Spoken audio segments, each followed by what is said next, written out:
tome o rumo cristão na sua vida, para Deus abençoar a sua relação e você ter um casamento sadio, um casamento para você ser feliz. Então todo relacionamento que atrapalha, que impede o seu relacionamento com Deus, isso não é certo. Cuidado se você está indo por rumo errado. O comportamento pessoal então, se alguém não honra os pais, como honrará o seu cônjuge? Se o noivo não respeita a noiva, demonstrando ciúme doentio, a ponto de não lhe permitir que converse até mesmo com pessoas da própria família, isso evidencia claramente que ele está fora da aprovação divina. Tal relacionamento não dá certo. Então olha só, se o namoro é em desobediência ao pai e à mãe, então, se não respeita nem o pai e a mãe, imagine respeitar a Deus. Se um namorado ou a namorada aceitam namorar escondido, sem serem apresentados ao pai e à mãe do outro, já começou errado. E aqui o pastor Rinaldo Renovato de Lima, ele fala sobre uma coisa que acontece muito, que é aí o ciúme doentio. Se no namoro o rapaz ou a moça já tem um ciúme doentio, tem ciúme até dos parentes, tem ciúme de tudo e de todos, isso indica que ele não tem confiança. Isso indica que ele não confia nem nele mesmo, nem em Deus e nem nele mesmo. Porque o que é o ciúme? É uma frustração.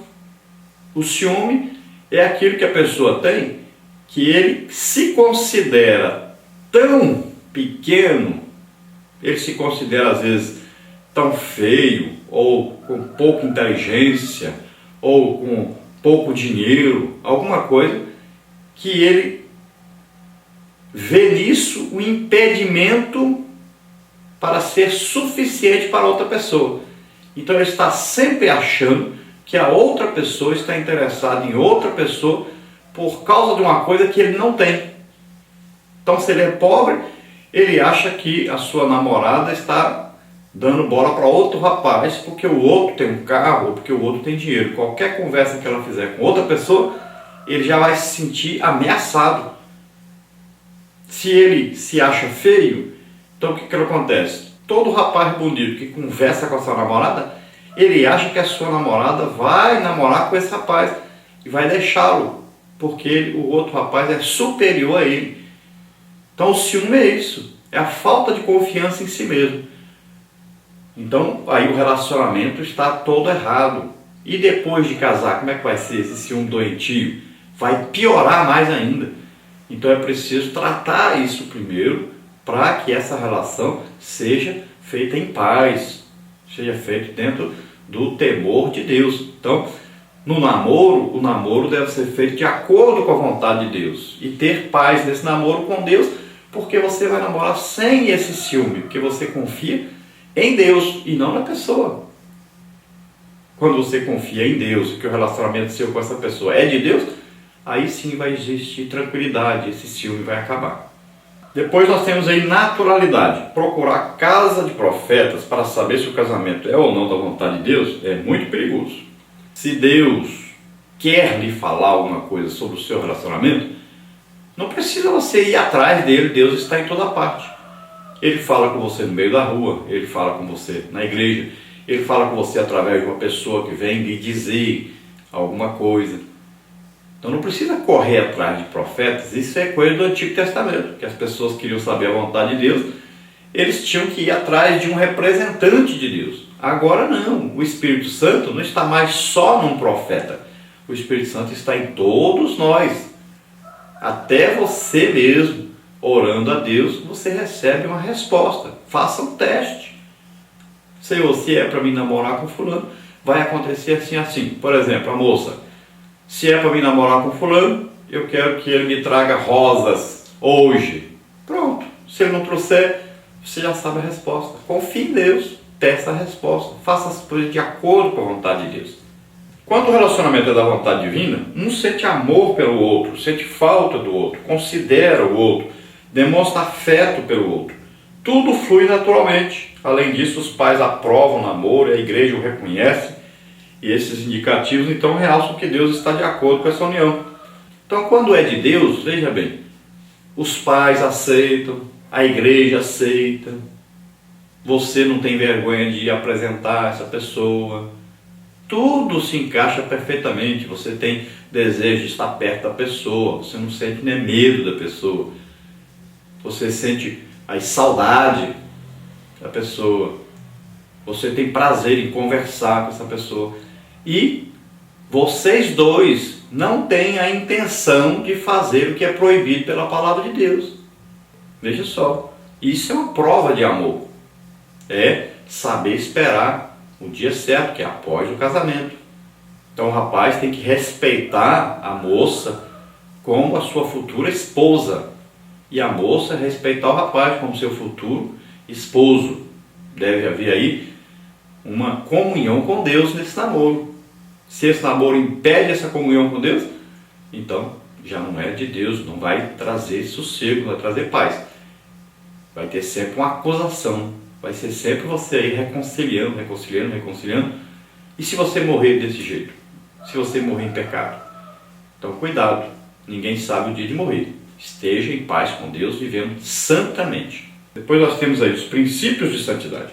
Sabemos que as tentações sobre os namorados e noivos são fortes, mas não devemos nos esquecer. A santidade é um requisito básico para a felicidade conjugal. Um relacionamento que não leva em conta o princípio da castidade já está fora da orientação divina. Portanto, se o namoro ou o noivado é marcado por atos e práticas que ofendem a Deus, é sinal de que o relacionamento já está fadado ao fracasso. 1 Coríntios 6, 18 a 20. O sexo antes e fora do casamento é pecado. Êxodo 20, 14, 1 Tessalonicenses 4, 3. E a virgindade, tanto do rapaz quanto da moça, continua a ser muito importante aos olhos de Deus.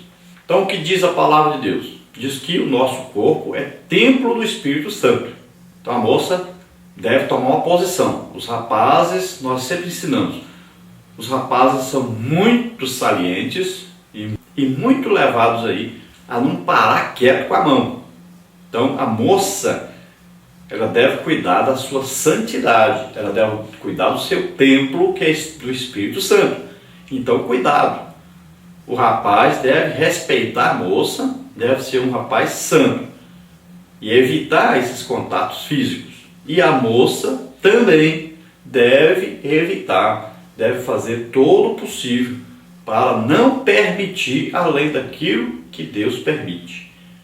Então, lembre-se sempre, o namoro é a três. Coloque Jesus aí no meio, sempre.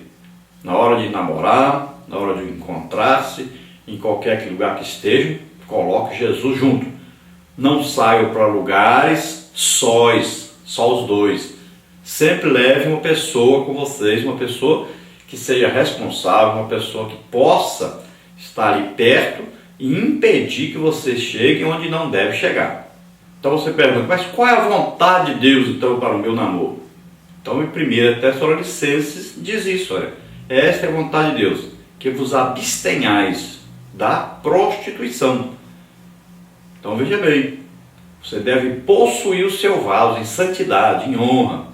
Então o seu corpo é templo do Espírito Santo. Não se esqueça nunca disso. Se você não quer que o Espírito Santo vá embora do seu templo, então você permaneça em santidade, separado para Deus. Você, rapaz, separado para Deus. Cuidado com isso. Parte 2, o amor verdadeiro no casamento. O dever primordial do casal é o tópico 1. E o tópico 2, o amor gera a união plena. Então, número 1, dever primordial do casal. O marido que não ama a própria esposa não pode dizer que obedece à palavra de Deus. Ao contrário, ele peca por desobediência, pois amar é uma ordem divina. A Bíblia recomenda solenemente, vós maridos, amai vossa mulher, como também Cristo amou a igreja e a si mesmo se entregou por ela. Efésios 5:25. O amor à esposa ordenado pelas Escrituras deve ser o mais elevado possível. É semelhante ao amor de Cristo pela igreja, como também Cristo amou a igreja. Perceba que o termo como é um advérbio de modo. Por conseguinte, o amor do esposo pela esposa deve ser como o amor de Cristo por sua igreja. É um amor sublime e sem igual. Então esse amor é exigência primordial no casamento. Tudo nasce aí a partir do amor. É como lá o fruto do Espírito. Começa pelo amor. Sem amor não existe vida cristã. Sem amor não existe casamento feliz. Sem amor não existe intimidade com Deus. Então tudo depende aí do amor. Até os dons espirituais dependem do amor. Se você não amar as pessoas, como você vai ministrar as bênçãos de Deus sobre as pessoas? Não vai. Se você não amar as pessoas, como você vai pregar o evangelho para as pessoas? Você não pode pregar com ódio. Você não pode odiar as pessoas porque elas são pecadoras. Você deve amar. Deus nos amou. Nós éramos pecadores e Deus nos amou. E veja que Ele nos amou primeiro. Antes de nós amarmos a Ele, Ele já amou a nós. Está aí na palavra de Deus. E veja bem que Ele nos amou de tal maneira que Ele deu o seu melhor para nós. Deus nos deu o seu próprio Filho para morrer por nós. E Ele prova que nos ama. De que maneira? Dando o seu Filho para morrer por nós, sendo nós ainda pecadores. Se nós não fôssemos pecadores, então Deus estava fazendo grande coisa, nos dando o seu Filho. Mas Ele deu por nós, sendo nós ainda pecadores. Então nós devemos amar as pessoas. E dentro de um casamento, o amor é o primordial. Só que existe um problema. Deus uniu duas pessoas completamente diferentes e muitas vezes opostas. E o que um entende de uma coisa, o outro entende completamente diferente. O amor para o homem, ele tem um sentido prático de subsistência, de colocar dentro de casa a comida, o vestuário, né? Pagar as contas. Então o homem tem muito esse lado aí de achar as coisas tudo práticas apenas. E a mulher entende amor de outra maneira. Se você perguntar para o homem, você ama a sua esposa? Ele diz, é claro que eu amo. Eu dou tudo que ela precisa. Tem casa para morar, levo ela de carro para todo lado. Lá em casa não tem falta de comida, eu pago energia, eu pago água. Então ele vê a maneira prática de se viver. E o homem pensa sempre no futuro, em deixar alguma coisa. Pensa muito também na segurança do lar. Ele está ali como uma pessoa que tem autoridade e que dá uma segurança à sua esposa. Agora, a mulher, ela entende amor completamente diferente. Então, para a mulher, uma rosa tem muito mais valor do que um fogão. Ganhar uma rosa é muito mais importante para ela.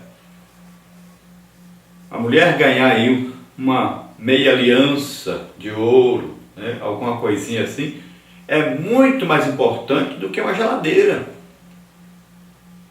A mulher, o homem lembrando aí do seu aniversário, do seu casamento, essas datas, né, data que se namorou, data que se viu, se conheceu a primeira vez, né, data do primeiro beijo, aquela coisa. Sempre a mulher gosta de ser lembrada aí, e essas datas são importantíssimas para elas.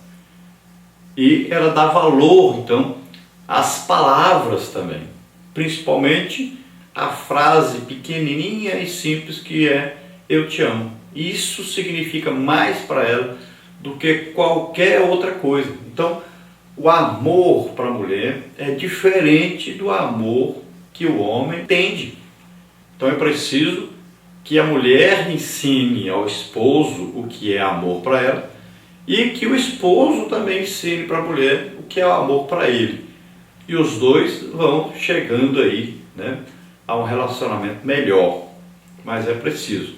E no relacionamento sexual é a mesma coisa. Então a mulher deve orientar o seu marido, o que ela gosta, como deve ser feito, e o homem deve orientar a sua esposa. Então, os dois chegarão a um entendimento, a uma melhora no ato conjugal e na convivência entre si. Então, deve ser conversado. O casamento precisa de muita conversa, precisa de muito amor, amizade, carinho, precisa muito disso.